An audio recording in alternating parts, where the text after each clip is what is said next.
semuanya, perkenalkan saya dari perwakilan kelompok 4 dari mata kuliah Manajemen Strategik. Sekarang saya berada di Cafe Kio yang beralamatkan di Jalan Pangeran Emir M. Nur nomor 14, Kecamatan Sumur Putri, Kota Bandar Lampung. Saya akan mewawancarai salah satu tim dari Cafe Kio. Sebelumnya dengan Ibu siapa, kalau boleh tahu? Halo, perkenalkan, nama saya Apriliana Pramesti atau bisa dipanggil dengan biasanya Ibu April. Saya posisinya di sini sebagai manajer operasional. Baik Ibu, sebelumnya saya ingin bertanya mengenai Cafe Kio sendiri itu sudah berdiri sudah berapa lama ya Ibu? Cafe Kio sendiri berdiri sejak tahun 2018. Jadi kurang lebih sudah 4 tahun. Kalau boleh tahu menu favorit signature Kio itu ada apa aja sih? Kalau menu favoritnya dari Cafe Kio sendiri itu untuk dari minuman ya, minumannya itu ada Kianeras. Oke, ada lagi untuk makanannya? Kalau makanan bestsellernya di sini itu nasi goreng Kio, Kio fried rice sama cumi sambal hijaunya. Kalau boleh tahu kisaran rate harga di Kio ini kira-kira berapa ya Bu? Untuk rate harganya itu kita mulai dari 20.000 sampai yang paling mahal itu 72.000. Kalau boleh tahu Kio ini ada cabang nggak ya? Kalau untuk Cafe Kio sendiri itu tidak ada cabang, dia cuma ada satu di Sumur Putri, Teluk Betung Utara aja. Oh jadi ini pusatnya ya? Enggak, ya pusatnya di sini. Insya Allah nanti cabangnya doakan ya tahun depan. Amin. Baik, kita langsung masuk ke pertanyaan intinya, yaitu tentang visi-misi dan analisis SWOT di Cafe Kio ini. Baik, Ibu April bisa tolong jelaskan dimulai dari visi-misinya sendiri. Oke, baik, kita mulai dari visi dari Cafe Kio ya. Visinya adalah menjadi kedai kopi atau coffee shop yang sekarang menjadi coffee shop yang menawarkan suasana, kondisi, tempat, menu yang bervariatif dengan cita rasa dan kualitas kopi yang baik dan dapat memenuhi selera para pengunjung dan pelanggannya sehingga dapat meningkatkan loyalitas pelanggan serta dapat mengembangkan bisnis coffee shop ini ke berbagai daerah untuk mengenalkan dan membudayakan meminum kopi dari produk Cafe Kio serta membuka lowongan pekerjaan di tengah masyarakat.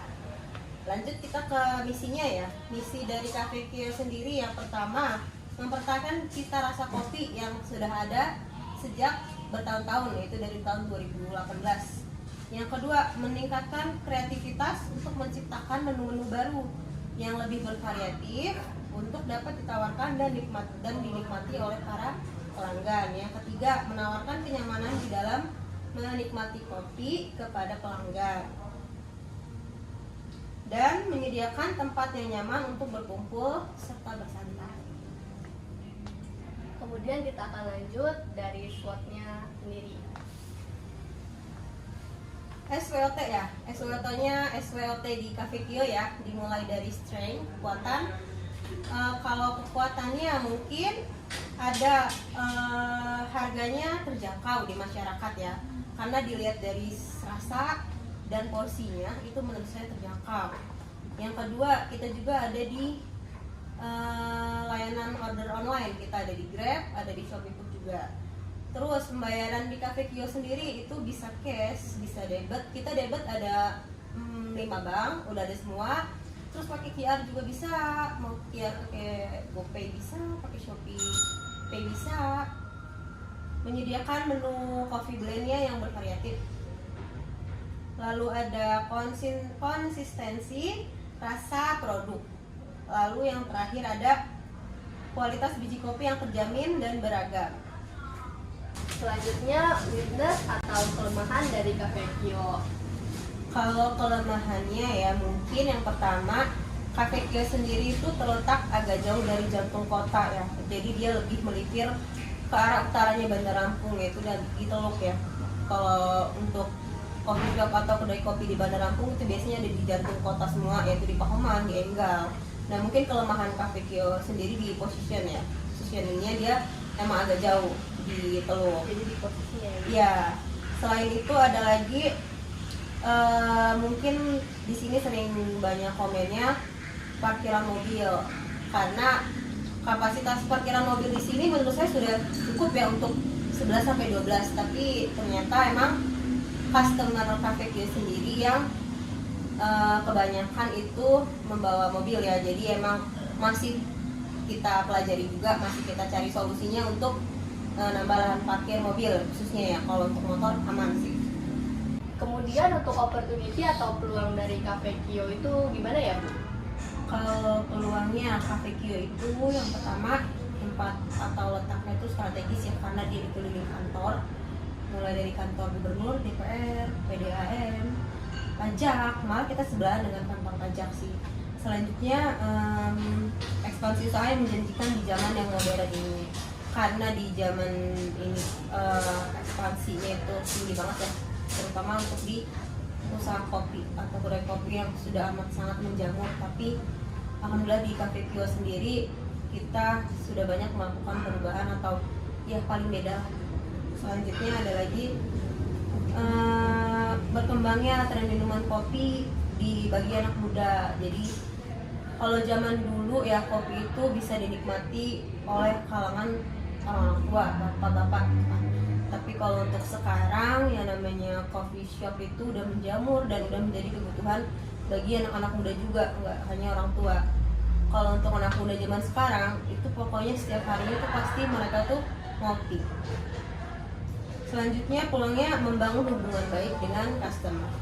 Udah sih. Lalu yang terakhir kita ada tips atau ancaman. Hal-hal apa aja sih yang jadi masalah yang buat menghambat karya Cafe Kio?